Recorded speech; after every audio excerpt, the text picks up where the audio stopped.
Well, it's day 3 of the Democratic National Convention, and it's going to make history with the nomination of Kamala Harris as the party's vice presidential candidate.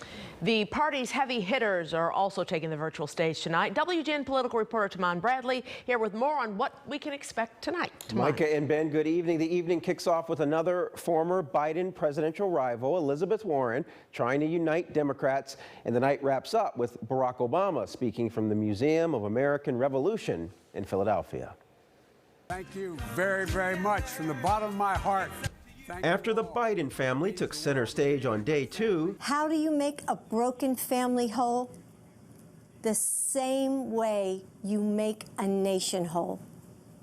With love and understanding. Tonight, history at the DNC. Senator Kamala Harris accepts her party's nomination for vice president.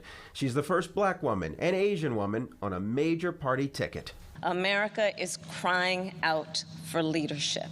Harris is one of several women addressing delegates this evening. House Speaker Nancy Pelosi appears, as well as former Secretary of State Hillary Clinton, Senator Elizabeth Warren, and former Congresswoman Gabby Giffords. As Democrats have done all week, celebrities will pop up on the screen. Billie Eilish and Jennifer Hudson are among the performers. Former President Barack Obama is the keynote speaker, a role he performed 16 years ago, catapulting him to national rising star. There is not a liberal America and a conservative America. There is the United States of America.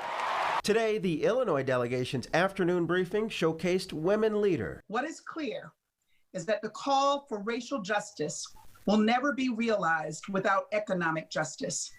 Too many Black and brown communities have suffered decades of disinvestment.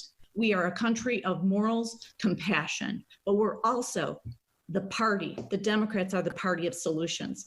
As for the Republicans, they're putting the final touches on their convention next week, and they're contrasting the Democrats' virtual celebration with images of President Trump and Vice President Pence traveling the country. Pence today in Wisconsin. The Democrats were supposed to have their national convention in Wisconsin, but they couldn't make it.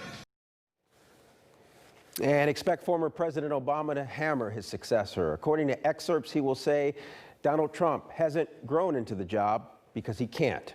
Micah and Ben? All right, Taman, thank you.